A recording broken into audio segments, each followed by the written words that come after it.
لا إله إلا الله اللهم صل وسلم على سيدنا محمد اللهم رب عبادة الله صلاة القرآنات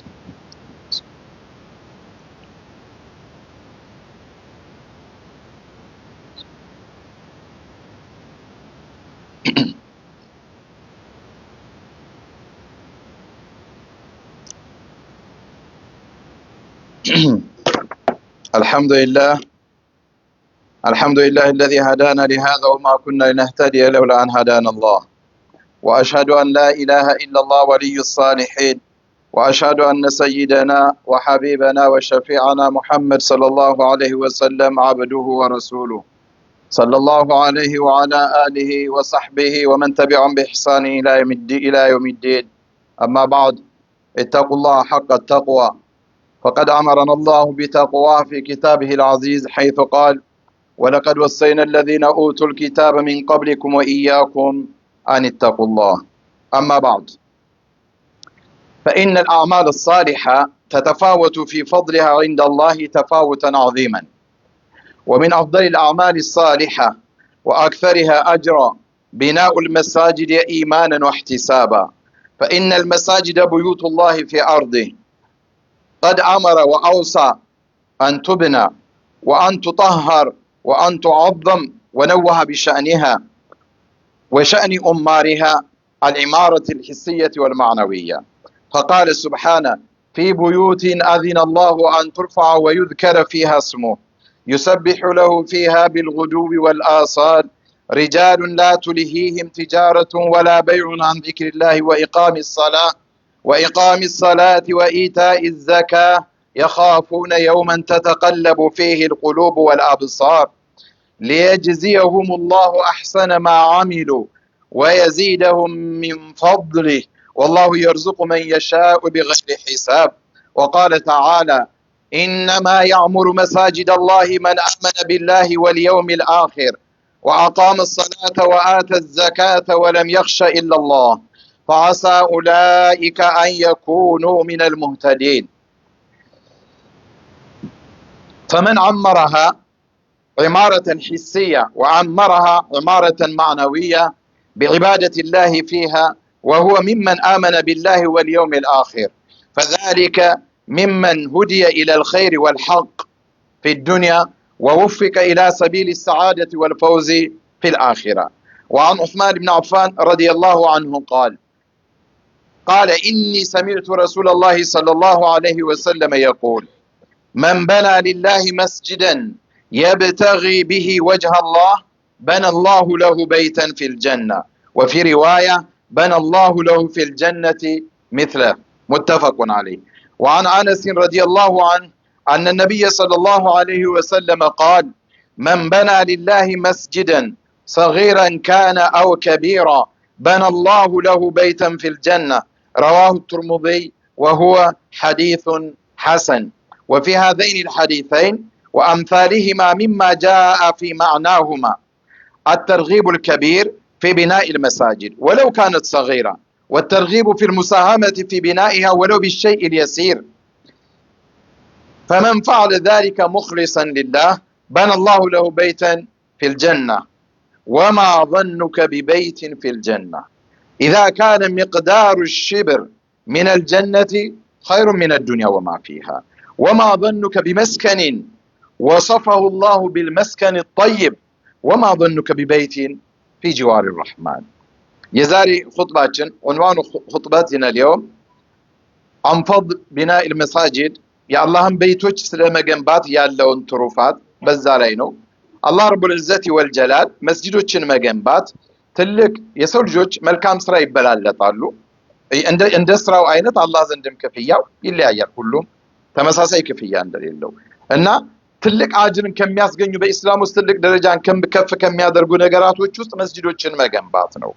ለዚህም ነው አላህ በቁርአኑ ላይ ብዙ የተናገረው መስጂዶች ማለት ቡዩቱላሂ ፊ አርዲሂ ነው።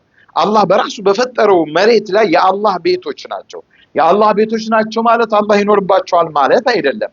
የአላህ ቤቶች ናቸው ማለት አላህን እሱን ስሙ የሚነሳበት የሚዘከርበት ነው። ወደሱ አላህ ያስጠጋው የመሳጂዶችን ክብር ከፍታ ለመግለጽ ታስቦ እንጂ አላህ በራሱ የሚኖርበት ቤት ሆኖ አይደለም። ነገር ግን በምድር ላይ አላህ ያለው ቦታ ቢኖር ምንድነው? መስጂዶች ናቸው። ለዚህም ነው አላህ መስጂዶችን ከቆሻሻ እንዲጸዱ ሰዎች ከፍ አድርገው እንዲመለከቷቸው የመሳሰሉትን ነገሮች በቁርአኑ ላይ ያዘዘን። ከዛ የቁርአን አያ ውስጥ አንዱን እንመልከት። አላህ ኢነማ ያዕሙሩ መስጂድ መገንባት ማለት ቀላል ነገር አይደለም። ላኪን ምን አይነት ሰዎች ናቸው የሚገነቡት ብሎ አላህ ራሱ ሲገልጻቸው ኢነማ ያዕሙሩ መሳጂድ አላህ መን አመነ ቢላሂ ወልየውሚል አኺር ወአቃመ ሰላተ ወአተ ዘካ ወለም የኽሸ ኢለላህ ፈዐሳ ኡላኢከ አን የኩኑ ሚነል ሙህተዲን። ኢነማ የስተሒቁ ዒማረተል መሳጂድ ወየቁሙ ቢሐቅሃ መስጂዶችን ለመገንባት ሐቅ መብት ያላቸውና እሷንም ደግሞ የሚገባትን ነገር በማድረግ ላይ ቀጥ ብሎ የሚቆሙ ሰዎች እነማን ናቸው ብላችሁ ከጠየቃችሁ አንደኛ መን አመነ ቢላሂ ወህደ አላህን በብቸኝነት የሚያምኑ ሰዎች መገለጫቸው ነው። ሁለተኛ ወለም ዩሽሪኩ ቢሂ አሐደን ከአላህ ውጭ ምንንም የማያጋሩ የሆኑ ሙእሚኖች ወአመነ ቢየውሚል ቂያማ በቂያማ ቀን ያመኑ ሰዎች ወአቃመ ሰላህ ሰላትን የቆሙ የሰገዱ ወአዕጣ ዘካተ ማሊሂ ከገንዘቡ ላይ ደግሞ ግዴታ የሆነበትን ዘካ የሚሰጥ ወለም የኸፍ አሐደን ኢለላህ እነዚህ ነገራቶችን እያደረገ ከአላህ ውጭ ደግሞ ማንንም የማይፈሩ የሆኑ ሰዎች ናቸው የአላህን ቤቶች የሚገነቡት አለ አላህ። እነዚህ ሰዎችስ فهؤلاء هم الذين يرجى أن يكون مهتدين إلى الصراط المستقيم እንዲህ አይነት ሰዎች ቀጥተኛውን መንገድ የተመሩ ናቸው። ቀጥተኛውን መንገድ ደግሞ ሊመሩ የሚከጀሉ የሆኑ እንዲህ አይነት ሰዎች ናቸው። ወአመል ሙሽሪኩን ሙሽሪኮችስ እንደዚህ አይነት ነገር የተወፈቁ አይደለም። فهم أبعد ما يكون عن ذلك ከዚህ በጣም የራቁ ሰዎች ናቸው። ኢዘን መስጂድን መገንባት በአላህ የማመን ምልክት ነው ማለት ነው። በአላህና በመጨረሻው ቀን የሚያምን ሶላትን የሚሰግድ ሰው ያለ መስጂድ ሊኖር ፈጽሞ አይችልም። እንደውም ከሌሎች ነገሮቹ ቅድሚያ ሊሰጠው የሚገባ ነገር እሱ ነው ማለት ነው። እና ዑስማን ኢብኑ አፋን ረዲየላሁ ዐንሁ ምን አሉ? ነብዩ መሐመድን ጠቅሰው እንደተናገሩት የአላህን ውዴታ ፈልጎ ነገ አላህ ዘንድ እሱ ጋር ሲገናኝ የአላህን እንደው ረሕመቱን እዝነቱን ፈልጎ መስጂድን የሚገነባ ሰው አላህ ነገ በጀነት ውስጥ ለዚህ ዱንያ ላይ ላደረገለት ነገር ሽልማት ቤት ገንብቶ ይሰጣዋል። በሌላ ሐዲስ ቡኻሪ ሙስሊም በዘገቡት ሐዲስ ላይ እዚህ በዱንያ ላይ የሰራውን አምሳያውን አላህ ነገ የውመል ቂያማ ይሰጣዋል ለሱ ክብር ሲባል ኢዘን አይከስርም ማለት ነው። እና በሌላ ደግሞ አነስ ኢብኑ ማሊክ ረዲየላሁ ዐንሁ በዘገቡት ሐዲስ መን በና ሊላሂ መስጂደን ለአላህ ነው የሚገነባ ለሌላ ነገር አይገነባም። መስጂዶች ሁሉ የሚገነቡት ለጎሳ ለብሔር ለክልል አይደለም። ሁሉም መስጂዶች ሁሉ የማን ናቸው? አልመሳጂድ ቡዩቱ ረሕማን ማንኛውም ሰው ይሰግድባቸዋል። እንደዚህ አይነት የአላህን ቤቶች የሚገነባ ሰጊረን ካነ አው ከቢረን ትንሽም ትሁን ትልቅ አቅምህ በሚችለው ማለት ነው። የግድ ትልቅ ነገር መገንባት ላይጠበቅብህ ይችላል። እንዲህ አይነት ሰው አላህ ለሱ ደግሞ እዛው ጀነት ውስጥ የቤት ይገነባለታል አሉ ነብዩ መሐመድ ሰለላሁ ዐለይሂ ወሰለም። እነዚህ አያቶችን የቁርአን አያቶችን ሐዲሱን በምንመለከትበት ሰዓት ምን ያህል ኢስላም ከፍተኛ የሆነ ግፊት እንዳለው መስጂዶችን በመገንባት ላይ ወይም ደግሞ የምትችለውን ድርሻህን መወጣት ምን ያህል ጥራት ትልቅ ደረጃ እንዳለው ባይሆን ይሄንን ሙኽሊሰን ሊላህ ለብትጋ መርዳት الرحማን የአላህን ውዴታ ፈልጎ መስራት ግን ያስፈልጋል አለና በነላሁ ለው በይተን ፊል ጀና ነው። ገንቢው ማን ነው? አላህ። የሚገነባልህ ቦታ የት ነው? ፊል ጀና። المبنى فأين اللي يبنى؟ في الجنة. من الباني؟ الله رب العزة والجلال። ምንም አይብ ነውር የሌለው ጌታ አላህ ነው የሚገነባው። ታዲያ وما ظنك ببيت في الجنة እንዴት ነው ማለት የጀነትን ቤት ምን ይመስላል? እስቲ ዝም ብለህ አላህ የገነባልህን ነገር ስታስበው اذا كان مقدار ሽብር ትንሽ አንድ ስንዝር ጀነት ውስጥ ያለች ቦታ ኸይሩን من الدنيا وما فيها ናት። ትንሿ ዱንያ ላይ የያዘችውንና በዱንያና አጠቃላይ በዱንያ ውስጥ ካሉ ነገሮች በሙሉ ይበልጣል ነው።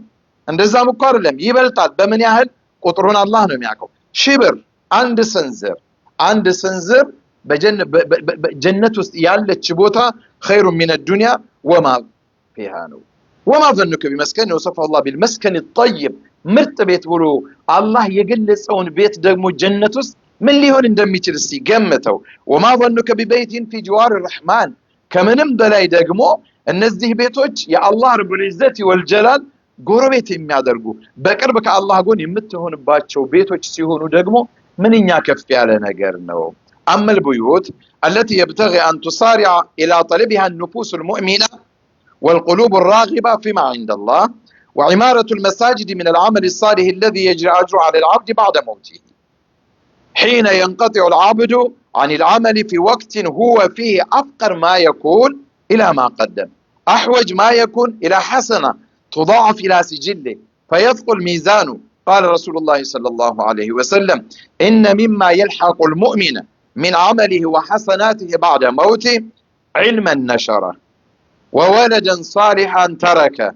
ومصحفا ورثه أو مسجدا بناه أو بيتا لابن السبيل بناه أو نهرا أجراه أو صدقة أخرجها من ماله في صحته وحياته من بعد موته أخرجه ابن ماجه وحسنه الألباني الله رب العزة والجلال يسول جوج ودسو زند سيهدو الدنيا تسنابتو موت سيمتا مالتنو ብዙ መልካም ነገሮችን የሚፈልጉበት ወቅት ነው ለምን ሶላት አይሰግዱም ጾም አይጾሙም ዘካም ገንዘብ መስጠት አይችሉም خلاص اذا مات ابن ادم انقطع عمله አይደል ይቆረጣል በዛ ወቅት ላይ በጣም ወሳኝ በሚሆኑበት ሰዓት ላይ ሙእሚኖች ግን ከሞቱም በኋላ የሚጠቅማቸው ነገር አለ አሉ ነብዩ መሐመድ ሰለላሁ ዐለይሂ ወሰለም አንደኛ እንደው ለሰዎች የሚጠቅም ዕውቀትን አስተላልፎ መሄዱ ነው አሉ ያስፋፋው ዕውቀት ወይም ደግሞ ሷሊህ የሆነ ልጅ ወልዶ ያ ሷሊህ የሆነ ልጅ ዱዓ የሚያደርግለት ከሆነ ነው አሉ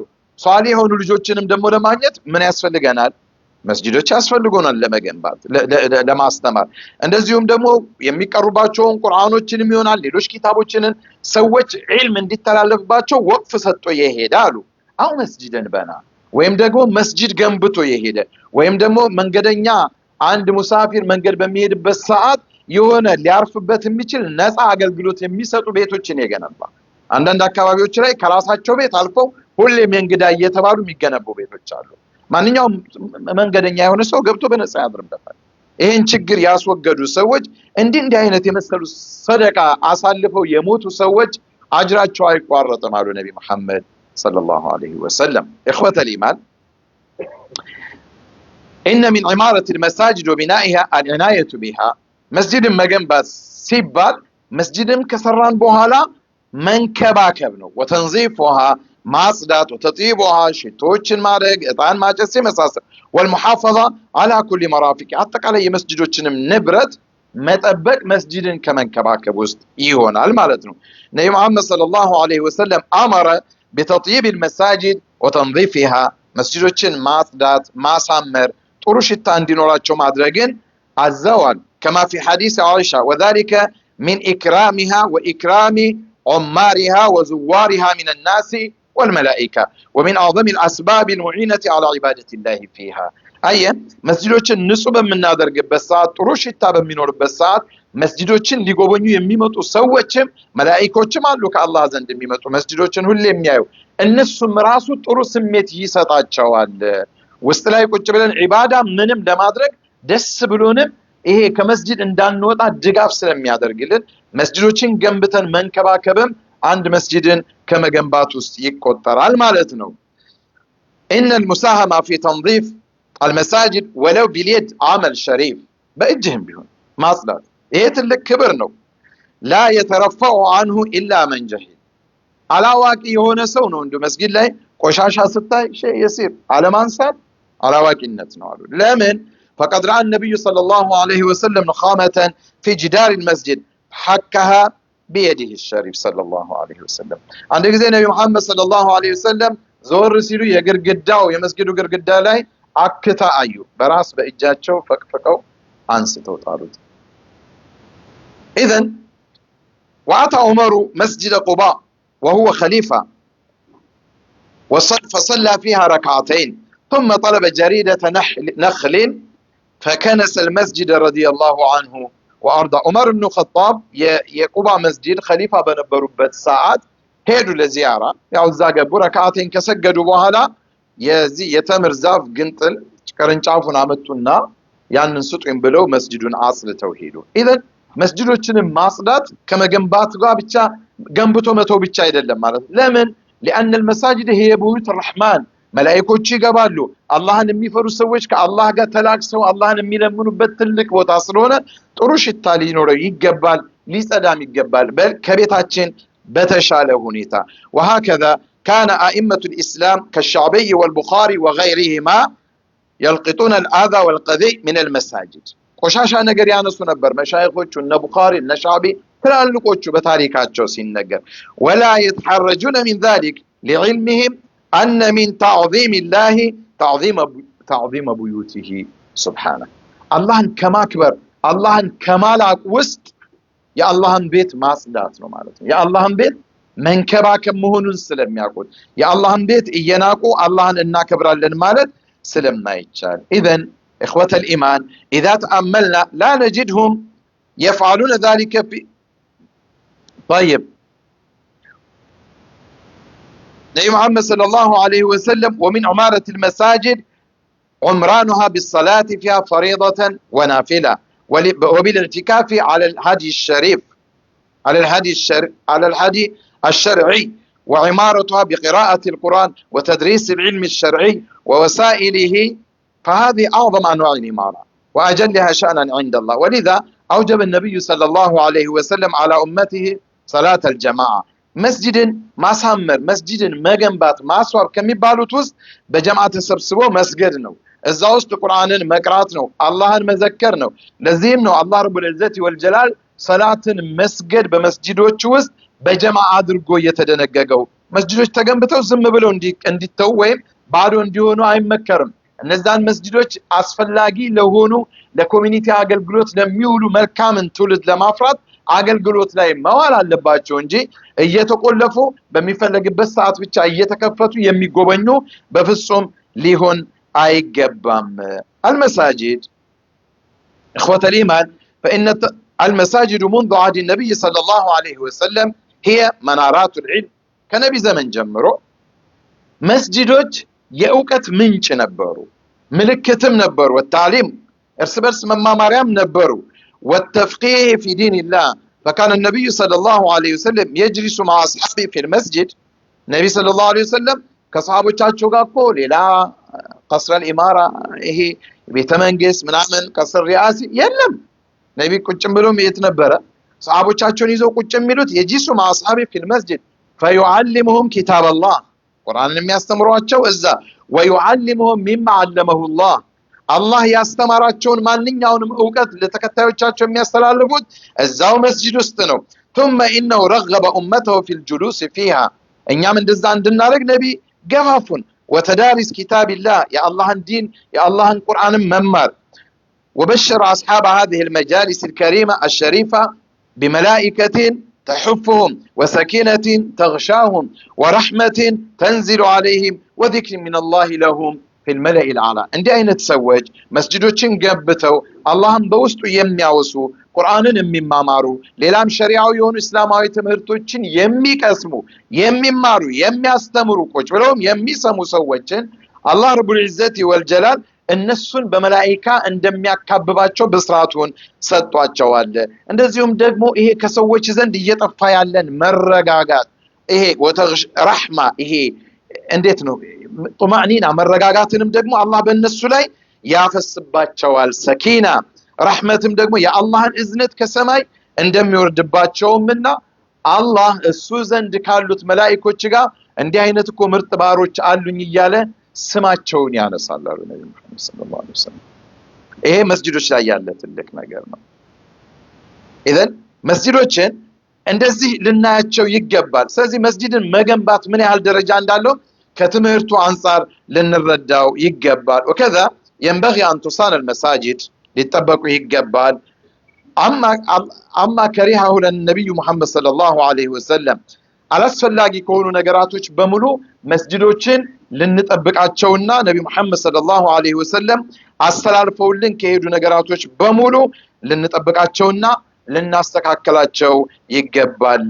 ኢዘን ኢኽወተል ኢማን መስጂዶችን መገንባት አላህ ረቡል ዒዘቲ ወልጀላል ዘንድ ትልቅ ነገር ነው። ይሄ ምንም ሳይታለም የተፈታ ነው። አንድ ሙእሚን ማንነቱ መገለጫው መስጂዶችን መገንባት ነው በሄደበት ቦታ ሁሉ። والنبي صلى الله عليه وسلم اول ما نزل في قباء اول ما نزل في المدينه انما فعله بناء المسجد ነው የመጀመሪያ ቁባም ላይ የትም መዲናም ሲገቡ መሐመድ ሰለላሁ ዐለይሂ ወሰለም የመጀመሪያ እርምጃቸው የትም ቦታ ሄዶ መስጂዶችን መስራት ነው ከሳቸው ከማረፊያቸው በፊት። ሰሃበቱ ረሱልላህ እንዲህ አይነት ሰዎች ነበሩ። اذا الا فهنيئا لمن عمر بيتا لله የአላህን ቤት ለሚገነቡ ሰዎች ደስ ይበላቸው። فيبتغي بذلك وجه الله وهنيئا لمن ساهم في بنائها ولو بالقليل ትንሽ እንኳን የሰጠ ሰው በጣም ሊደሰት ይገባዋል። وهنيئا لمن كان من عمارها بالصلاة والذكر وقراءة القرآن እዛ ላይ ቁጭ ብሎ መስጂዶችንም ከገነባ በኋላ ቁርአንን የሚቀራ አላህን የሚዘክሩ ቁጭ ብለው ውስጥ ላይ አላህን የሚያስታውሱ የሚሰግዱ የሆኑ ሰዎች ምንኛ የታደሉ ሰዎች ናቸው። لا ترى قلوبهم إلا وهنيئا لمن لا ترى قلوبهم إلا معلقة بها ቀልባቸው ሁሌም ከመስጂድ ጋር የተንጠለጠሉ የሆኑ ሰዎች ስራቸውን ቦታ ይሁኑ ሌላም ቦታ ላይ ይሁኑ ሁሌ ሶላትና መስጂድ ቀልባቸው ላይ የተንጠለጠለ ሰዎች ምንኛ ያማሩ መልካም ሰዎች ናቸው። ለምን ኡላኢከ ፊ ظልላህ የውመ ላ ظለ ኢላ ظله ነገ የአላህ ጥላ እንጂ ምንም በሌለበት የሰው ልጆች በፀሐይ ሙቀት ግለት በሚንቃቁበት ሰዓት እንዲህ አይነት ሰዎች ወረጁሉ ሙዓለቁን بالمساجد ቀልቡ ሁሌም ከመስጂድ ጋር የተንጠለጠለ ሰው ነገ የረህማን ጥላ ስር ይውላል አለ ሙሐመድ ሰለላሁ ዐለይሂ ወሰለም። እንደዚህ ሁሉ የሚሰሩ قراءة القرآن والصلاة والذكر كلها اول شيء መስጂዱ መገንባት አለበት ማለት ነው። እነዚህ አይነት ደረጃዎችን ለማግኘት ነገ አርሽ الرحمن ስርም ለመቀመጥ አላህ እዛ እሱ ዘንድ በመንሰራበት ሰዓት የሱ ጎረቤት እንዲያደርገን ምን ያስፈልገናል ማለት ነው? መስጂዶችን መገንባት። መስጂዶችን ለመገንባት ያአቅሙን ሰውዬ አንድ ብር ከሆነ አንድ ብር መስጠት መናቅ አይገባውም። ይሄንን ልናደርግ يقبل. أسأل الله لي ولكم من واسع فضله وكرم عطائه إنه جواد الكريم وأستغفر الله لي ولكم من كل ذنب فاستغفروه إنه هو الغفور الرحيم وهو الجواد الكريم. استغفر الله.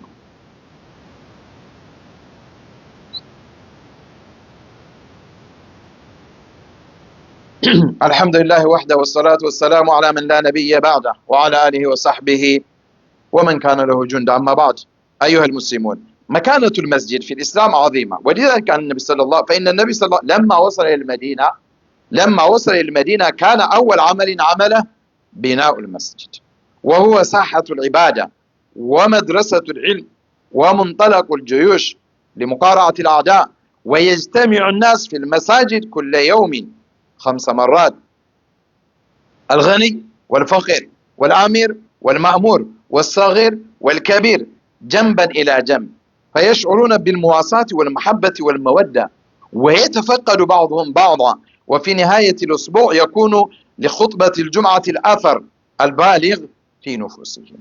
مسجدك الله زند تلك بوتان دالاتشونا بإسلام كف على بوتان دالاتشو لما وقت متم ሁሌ የሰው ልጆች በቀን 5 ጊዜ መስጂድ ውስጥ ይገናኛሉ። የዒባዳ ቦታ ነው፣ ዕውቀት የሚቀስሙበት ቦታ ነው። حتى ነብይ ሰለላሁ ዐለይሂ ወሰለም ሰራዊታቸውን የሚያንቀሳቅሱ ጀይሻቸውን ከጠላቶቻቸው ጋር ያንን እንትን የሚመሩበትም እዛው መስጂድ ውስጥ ነበረ።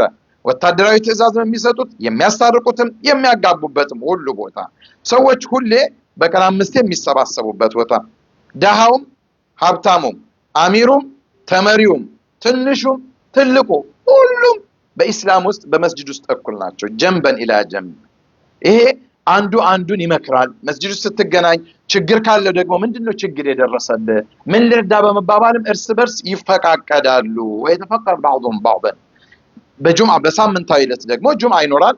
በጁምዓ ቀን ደግሞ የሚያስፈልጉ ትምህርቶችን ይቀስሙበታል የአላህ ቤቶች ላይ።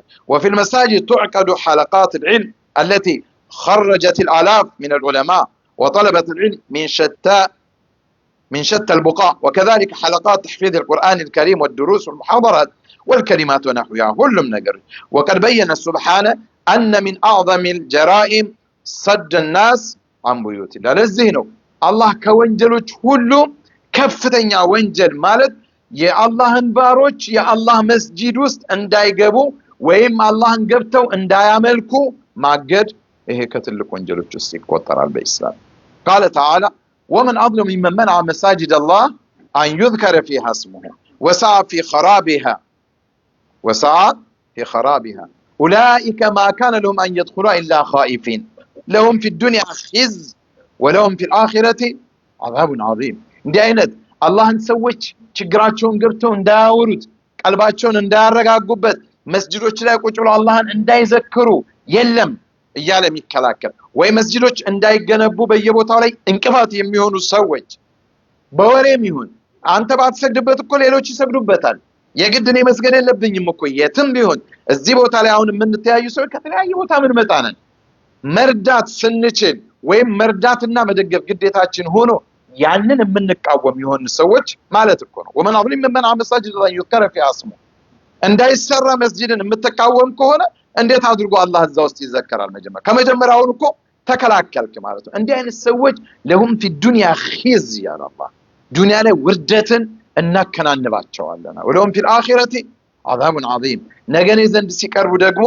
አሳማሚ ከባድ የሆነ ቅጣት ይደርስባቸዋል والمساجد احب البقاء الى الله الله ዘንድ ምርጥ የሚባሉ በዱንያ ላይ መስጂዶች ናቸው الله ዘንድ በጣም የተወደዱ ቦታዎች مسلم بزجبت في صحيح من حديث أبي رضي الله عنه أن النبي صلى الله عليه وسلم قال أحب البلاد إلى الله مساجدها وأبغض البلاد إلى الله أسواقها الله زند በጣም የተወደዱ ቦታዎች መስጂዶች ናቸው አሉ ኢዘን አሁን እኛ እኮ መስጂዶችን ለመገንባት ከዕዳ ነፃ ለማውጣትም ብለው ሁሉንም የምንንቀሳቀሳቸው ሂደቶች በሙሉ ምን ለማግኘት ነው ማለት ነው ያ አላህ ዘንድ ተወዳጅ የሆነ ነገር እኮ ለማድረግ ነው አላህን የሚያስደስተው ነገር እናትና አባትን ወይ በጣም የምትወደውን ወዳጅን ለማስደሰት የምትሄድበትን ርቀት አስብና አላህ ረቡል ኢዘቲ ወልጀላልን ደግሞ ለማስደሰት ብትንቀሳቀስ አላህ በዛ ደግሞ በአንተ እየተደሰተ በመሆኑም ብታቅ ምን ያህል ያስደስታል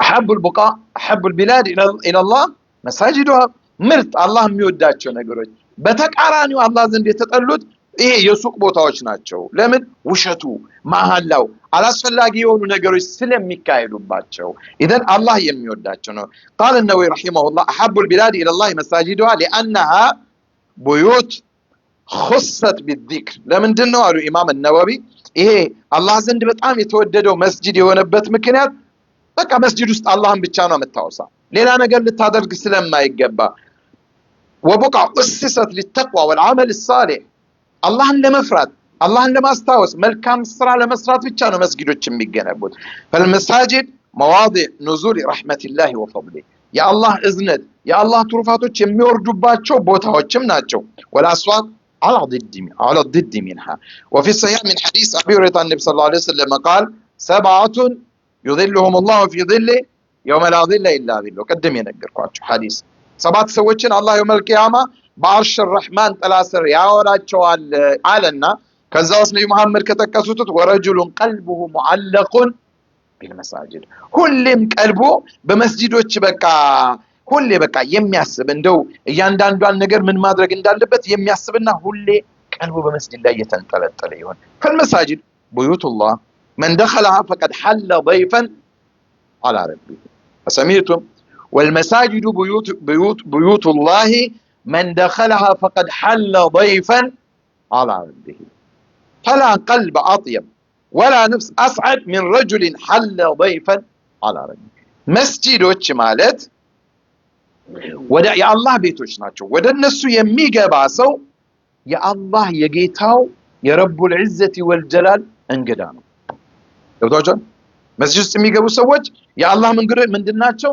ضيف الرحمن የአላህ እንግዶች ናቸው ማንኛውም ቀልብ ደስተኛ አትሆንም ማንኛውም ነፍስ እድለኛ አትሆንም መስጂድ ውስጥ ገብቶ የአላህ እንግዳ ከሆነ ሰው በተሻለ إذن ማንኛውም ነፍስ እዚህ መስጂድ ውስጥ በምትገባበት ሰዓት አጥይብ وتكون اطيب واسعد لانها ضيف الرحمن يا الله እንግዳ ስለሆነች ነው ففي بيته وتحت رعايته يا الله ቤት ነው በአላህ ጥበቃ ስር ነው መስጊዶች በሱ ስር ابو نعيم في حلة الاولياء من حديث ابي الدرداء من الى قال رسول الله صلى الله عليه وسلم المسجد بيت كل تقي ይሄ ነው ትልቁ ነገር መስጂዶች ተቅይ የሆኑ ሰዎች ቤት ነው መስጂድን የምንልክ ከሆነ ተቃራኒ ነን ማለት ነው المسجد بيت كل تقي وتكفل الله لمن كان المسجد بيته بالروح والرحمة. بيته يارجع مسجدا هو مسجدا منافق بقى بيته يادرجه سو الله لسو ጥሩ ህይወትን ቢሰጠውና እዝነቱን የአላህ እዝነት ሊያገኝ አላህ ዋስትናውን ወስዷል። والجوار على الصراط والجواز على الصراط صراطንም አልፎ እንዲሄድ ዋስትናውን ወስዷል። صراط ላይ አይወድቅም ማለት ነው።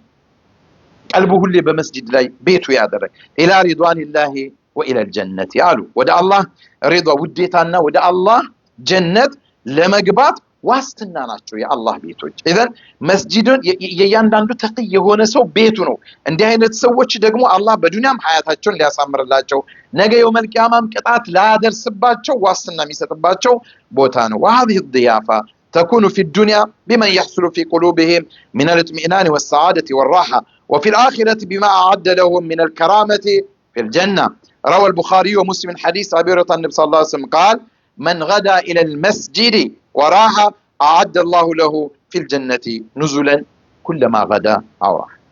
نبي محمد صلى الله عليه وسلم من قالوا أي مسجد يركاتا يدستا بوتام እና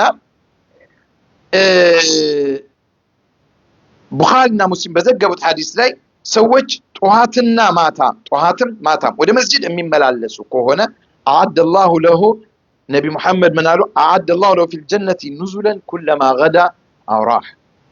ጧትም በሄደ ቁጥር ማታም ከሰዓትም ለሰላቱ በሄደ ቁጥር አላህ መስተንግዶን ያዘጋጅለታል ጀነት ውስጥ አሉ። ኢዘን መስጂዶቻችን እንዲህ አይነት ቦታ ያላቸው ከመሆናቸው አንፃር በጣም አድርገን ልንጠቀምባቸው ይገባል ማለት ነው። አላህ የዚህ ሰው ያድርገን። ሐቂቃ መስጂዶችን ገንብተው መስጂዶች ውስጥ ከሚጠቀሙ ሰዎች ውስጥ አላህ ያድርገን። እንዲህ አይነቱን ነገር ደግሞ ለማድረግ ሁላችንም ጠንክረን ልንሰራ ይገባል። አላ ወሰሉ ወሰሊሙ ዐለል ሃዲ አልበሺር ወሲራጅ አልሙኒር ሙሐመድ ኢብኑ ዐብድላህ ፈቀድ አመረኩም አላህ ቢዛሊከ ፊ ኪታቢሂ አልዐዚዝ ሐይث ቃል إن الله وملائكته يصلون على النبي يا أيها الذين آمنوا صلوا عليه وسلموا تسليما اللهم صل وسلم على محمد وعلى آل محمد كما صليت على إبراهيم وعلى آل إبراهيم إنك حميد مجيد. وارض اللهم عن صحابة رسول الله صلى الله عليه وسلم أجمعين وأنا معهم بعفوك وجودك وكرمك يا أكرم الأكرمين. اللهم أعز الإسلام والمسلمين اللهم انصر الإسلام والمسلمين اللهم انصر المستضعفين من المسلمين في كل مكان يا حي يا قيوم. نسألك اللهم في هذه الساعة الكريمة أن تجزي عمار بيوت الله من المؤمنين الذين يريدون ما عند الله خير الجزاء وأن تتقبل منهم وأن تخلفهم عما أنفقوا خيرا وأن ترفعهم بها في الدرجات العلى من الجنة يا حي يا قيوم. ربنا لا تزغ قلوبنا بعد إذ هديتنا وهب لنا من لدنك رحمة إنك أنت الوهاب. اللهم احفظنا بحفظك يا ذا الفضل والإحسان يا أرحم الراحمين. لا إله إلا أنت سبحانك إنا كنا ظالمين. ربنا لا تزغ قلوبنا بعد إذ هديتنا وهب لنا من لدنك رحمة إنك أنت الوهاب. ربنا آتنا في الدنيا حسنة وفي الآخرة حسنة وقنا عذاب النار. عباد الله إن الله يأمر بالعدل والإحسان وإيتاء ذي القربى وينهى عن الفحشاء والمنكر والبغي يعظكم لعلكم تذكرون. فاذكروا الله العلي العظيم يذكركم واشكروه على نعمه يزدكم واسألوا من فضله يعطيكم ولذكر الله أولى وأعلى وأجل وأكبر. وأقم الصلاة.